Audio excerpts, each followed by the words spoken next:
दोस्तों, अक्सर आपने देखा होगा कई माताएं अपने बच्चों को नजर के प्रकोप से बचाने के लिए काला टीका लगा देती है। इतना ही नहीं बल्कि कई दुकानदार अपनी दुकान पर नींबू मिर्ची लटका देते हैं ताकि किसी प्रकार की हाई निष्ठा से उनकी दुकान की रक्षा हो सके। वैसे हो सकता है कि आप में से बहुत से लोग इसे अंधविश्वास मानते हो और बहुत से लोग, विशेषकर वे जिनको नजर लग चुकी है, इस सब में विश्वास करते हो। बहरहाल इस संदर्भ में आज जो भी विचार रखते हो, लेकिन आज हम आपको नज़र से जुड़ी 3 ऐसी अति महत्वपूर्ण बातें बताने जा रहे हैं जिन्हें जानकर आपको ये पता चलेगा कि नज़र किसकी लगती है, किस किस को नज़र लगती है और नज़र से बचने का सबसे ठोस उपाय क्या है। तो देर किस बात की, चलिए शुरू करते हैं। नमस्कार और एक बार फिर स्वागत है आप सभी का आपके अपने वीडियो कलश यूट्यूब चैनल पर।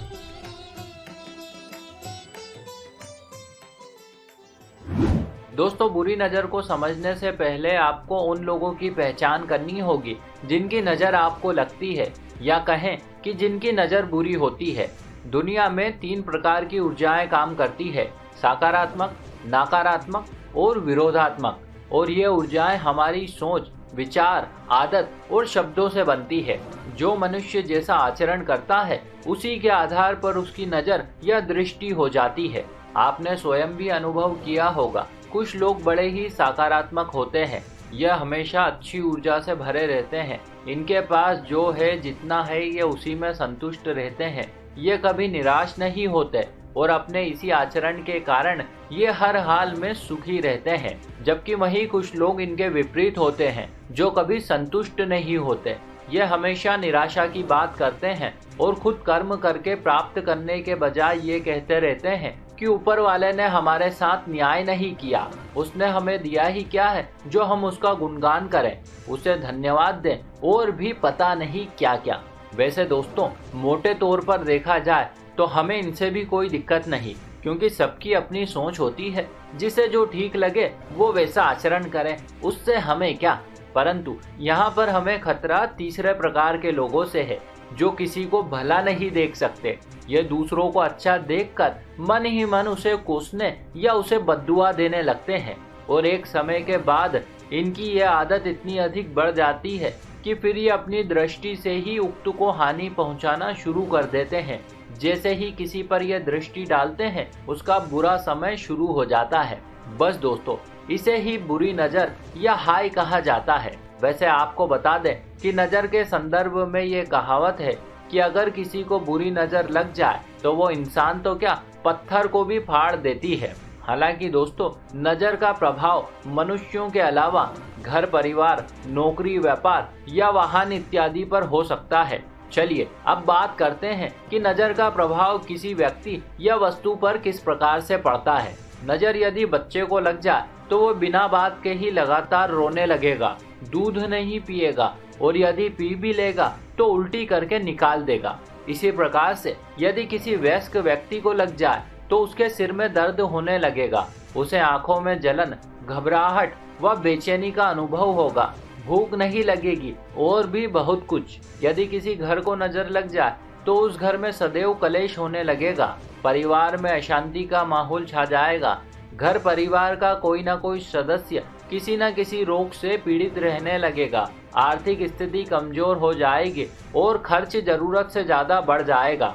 यदि काम धंधे को नज़र लग जाए तो धीरे धीरे से व्यापार ठप होने लगता है, ग्राहकी कम हो जाती है, जगह जगह पैसा फंस जाता है और तो और परिस्थितियां कुछ ऐसी निर्मित हो जाती है कि कोई चाह कर भी हमारी मदद नहीं कर पाता। नज़र के संदर्भ में यदि संक्षिप्त में कहें तो ये वो विरोधात्मक शक्ति है जिसके प्रभाव में आते ही भली प्रकार से काम करने वाले व्यक्ति या वस्तुएं विपरीत ढंग से आचरण करने लगते हैं। वैसे दोस्तों, आपको बता दें कि नज़र दोष 2 प्रकार के होते हैं। एक होती है सामान्य, जबकि दूसरी होती है गंभीर। अब दोस्तों, यदि हम सामान्य नज़र की बात करें तो इसका प्रभाव बहुत ही थोड़े समय के लिए होता है और यह किसी भी मनुष्य की दृष्टि से लग सकती है और इसे कुछ बहुत ही सामान्य टोटकों के माध्यम से उतारा भी जा सकता है। लेकिन दोस्तों, कई बार होता यूं है कि हमारे गुप्त शत्रुओं से हमारी खुशी देखी नहीं जाती। ऐसे में वे तंत्र मंत्र या काले जादू का सहारा लेकर हम पर किसी प्रकार का टोना टोटका या वशीकरण करवा देते हैं, जिससे बच पाना हर किसी के लिए संभव नहीं है। फिर ऐसे में आपकी सहायता कोई पहुंचे हुए सिद्ध योगी या श्री हनुमान जी महाराज कर सकते हैं। अतः दोस्तों, आपको उनकी शरण में जाना चाहिए। वैसे उपरोक्त सभी जानकारी को भली प्रकार से समझ लेने के बाद आपके मन में ये प्रश्न उठ सकता है कि जब हम किसी का अहित नहीं करते, जब हम किसी को कुछ बुरा नहीं कहते, तो फिर आखिर क्यों लोग हमें आकर नजर लगा देते हैं? आखिर क्यों लोग हमारे शत्रु बन जाते हैं और गुप्त रूप से हमारा अहित करने में लगे रहते हैं? दरअसल आपके इस प्रश्न का उत्तर छुपा है आपके कर्मों में। जी हाँ दोस्तों, भले ही ये बात आपको सुनने में थोड़ी अप्रिय लगे, लेकिन ये सच्चाई है, क्योंकि आप ही करता है और आप ही भोगता भी। आपके पास शक्ति है, फिर चाहे इस शक्ति का प्रयोग कर आप अपने ढेर सारे मित्र बना सकते हैं या ढेर सारे शत्रु भी। उदाहरण के तौर पर मान लीजिए कि यदि कोई याचक आपके घर कुछ मांगने आता है और आप देने में समर्थ हैं, लेकिन इसके बावजूद भी आप उसे खाली हाथ लौटा देते हैं, तो इसके क्या परिणाम होंगे? निश्चित ही वो व्यक्ति या तो आपको बद्दुआ देगा या फिर मन ही मन आपको कोसेगा, जिसके कारण आपको उस विरोधात्मक शक्ति का सामना करना पड़ेगा जिसे सामान्य भाषा में नजर कहते हैं। या फिर इसके ठीक विपरीत, यदि आप उस याचक को अपनी श्रद्धा के अनुसार यथोचित दान इत्यादि दे देते हैं, तो निश्चित ही आपके इस कृत्य से प्रसन्न होकर वो आपको आशीर्वाद देगा। और यदि आशीर्वाद ना भी दे तो भी कम से कम वो आपको बद्दुआ तो नहीं देगा ना। और लो, एक छोटे से सत्कर्म कर बच गए ना आप किसी बड़ी प्रकार की परेशानी से। इसी प्रकार से दोस्तों, यदि हम गुप्त शत्रुओं की बात करें तो वो भी आपके इन्हीं सब कृत्यों से नाराज होकर आपके शत्रु बने थे। यदि आप ध्यान से देखेंगे तो पाएंगे कि कहीं ना कहीं जाने अनजाने में आपने ही उनसे शत्रुता की थी। इसी वजह से आज आपको इस प्रकार की परेशानियों का सामना करना पड़ रहा है। या ये भी हो सकता है कि भले ही आपने उनके साथ कुछ गलत ना किया हो, लेकिन कभी किसी और के साथ तो किया होगा, और आपके उसी कर्म के फलस्वरूप आज ये व्यक्ति आपके समक्ष शत्रु बनकर उपस्थित हो गया हो। अतः दोस्तों, यदि आपको लगता है कि आपसे कुछ गलत हुआ है और जाने अनजाने में आपने किसी को आर्थिक या भावनात्मक रूप से क्षति पहुंचाई हो, या उस समय आप पीछे हट गए हो जब किसी को मदद की जरूरत हो, तो आज ही आप अपनी भूल सुधार लीजिए। और इसके लिए या तो आप संकट मोचन श्री हनुमान जी महाराज या बाबा भैरव के दरबार में जाकर क्षमा याचना कीजिए। यदि एक बार आपको उनसे माफी मिल गई तो फिर आपको ना तो किसी की नजर लगेगी और ना ही कोई गुप्त शत्रु आपका कुछ अहित कर सकेगा, बल्कि उसके द्वारा किए गए तंत्र मंत्र के प्रयोगों का उल्टा असर उसी पर हो जाएगा।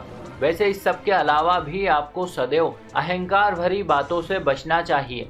कभी भूल कर भी अपनों से छोटों या बड़ों को वचनों या कृत्यों द्वारा अपमानित नहीं करना चाहिए। कभी पैसों का दिखावा या अहंकार भी नहीं करना चाहिए। और तो और, यदि आप कोई स्वादिष्ट भोजन कर रहे हो तो या तो उसे मिल बांट कर खाएं या फिर एकांत में बैठकर खाएं, ताकि किसी की दृष्टि आप पर ना पड़े।